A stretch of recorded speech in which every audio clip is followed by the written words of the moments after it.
German and British tank production during Second World War. Enjoy and don't forget to leave a comment below.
The tank was named in honor of United States Army General Creighton W. Abrams Jr., who was a commander in the Vietnam War. The idea with the M1 Abrams tank was to keep it low to the ground so that it was harder to hit. Angled sides on the tank allowed enemy fire to deflect off the side. It's a bit cozy inside, so I hope you're not claustrophobic. During operations, the crew may spend hundreds of hours inside with very little sleep. There are many versions of the tank, We have the M1, then came the M1A1, and then the M1A2. There's also minor variants of the tanks with many different enhancement packages. But to keep things simple, let's not worry about these, just these 3 major versions. They look very similar on the outside, but there's been plenty of improvements to items such as the armor, electronics, and the weapons systems. Each new version is generally heavier and slower, but the increased tech makes up for it. For the rest of the video, I'm going to focus specifically on the M1A2 Abrams tank, though some of what I'll say will be true of the previous versions as well. Let's look at some specs. The height is 8 feet, the length is 32 feet, and the width is 12 feet. For comparison, here's the size of a person. This tank weighs a whopping 68 US tons. That's equal to the weight of about 35 cars. Even with all of that weight, the tank is capable of speeds of up to 42 miles per hour. It has a fuel capacity of just under 500 gallons. Again, just for comparison, most cars can only hold about 16 gallons. But tanks need all of that fuel because they only get about 0.6 miles per gallon compared to the average car, 25 miles per gallon. So it's a gas guzzler, but it's heavy and powerful. Let's look at some of the features of the tank. We have the Caterpillar tracks, the wheels, there are 7 on the ground on each side, the main body, which is called the hull, and the turret, which is the part that spins on top and holds the weapons and other equipment. The engine is housed in the very back. The tank holds a crew of 4. 3 of them are inside the turret and 1 of them is way up front. Now that we're familiar with the outside of the tank, let's look at more specifics and we'll start with the Caterpillar tracks. These are sometimes called tank treads. They are made of steel with replaceable rubber pads. There are 7 road wheels on each side of the tank, a raised idler wheel in the very front, and the drive sprocket in the back. This one has gear teeth on it and it's the only one that's powered by the engine. It moves the entire track along. The other wheels spin freely as the tank treads move past it. The road wheels also have suspension built into them. The whole reason we use Caterpillar tracks is to allow the tank to go over some very rough terrain.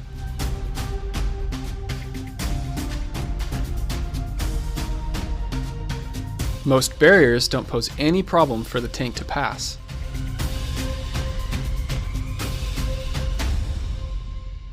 Regular vehicles with 4 wheels have limited surface area in contact with the ground.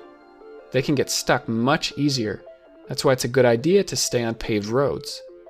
The tank, on the other hand, has a much larger surface area to displace all of that weight.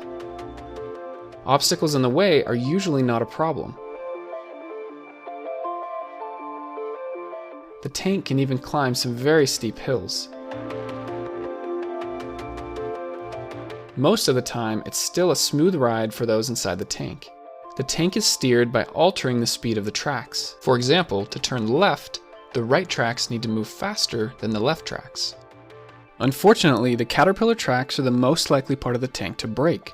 The good news is that the tank usually carries tools and spare parts so that broken links can be replaced and the tank can keep moving again. Next up is the engine, which is in the very back of the tank. For repairs, the entire engine can be lifted up out of the tank. This is an AGT 1500 engine, which can run off of several different fuels, but most of the time it runs off of jet fuel. In your car, you'll find what's called a piston engine, with these pistons moving up and down to rotate the shaft. But in the tank, you'll find a turbine engine. This one works a little bit more like a jet engine that you would find on an airplane. However, this engine is actually fairly quiet, which is really important so you don't give away the tank's position to nearby enemies. The engine gets very hot, so these 2 side cooling units will help remove the heat.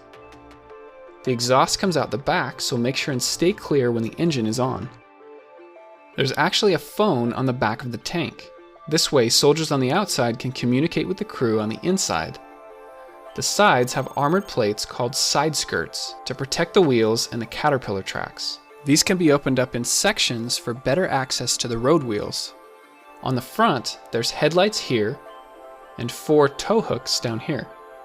Remember, there are many different variants of the M1A2 Abrams tank, so another tank might have slightly different features on the outside. This top part is called the turret. It can rotate all the way around in about 9 seconds. This is the main gun, which is a 120mm smoothbore cannon. This means that the shells or ammunition are 120mm, and so is the bore, or the hole, that it goes through. The shells leave the barrel at about 3,500 miles per hour.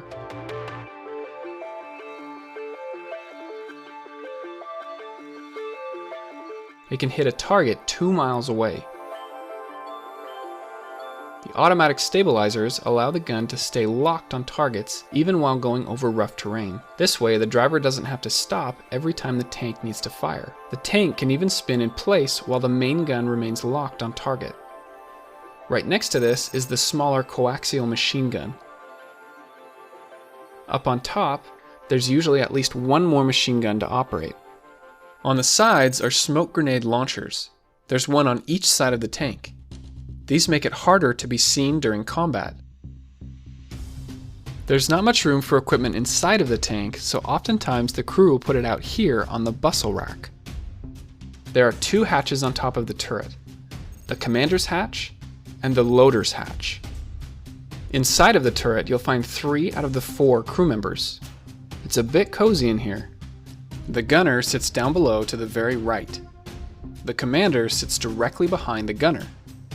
The loader is off to the left of the main gun. When the turret rotates, all 3 of these crew members rotate with it. Underneath here, this is called the turret basket. The seal between the turret and the hull is so good that it can protect the crew inside in case of chemical or nuclear warfare. A few more things I want to show you about this tank. The commander can see 360 degrees around the tank through the viewing ports. The shells for the main gun are stored in a large compartment on the back of the turret. The loader can then open up an access door, grab a shell, and load the main gun. This must be done quickly during combat situations. If any of the ammunition is ignited, the panels on top are rigged to blow off so that the explosion goes up instead of into the turret where the crew is located. The driver sits up at the very front. There's a hatch up here that can be opened to go inside. There's not much room up here either, so the driver has to lay back in the seat. The controls are up here.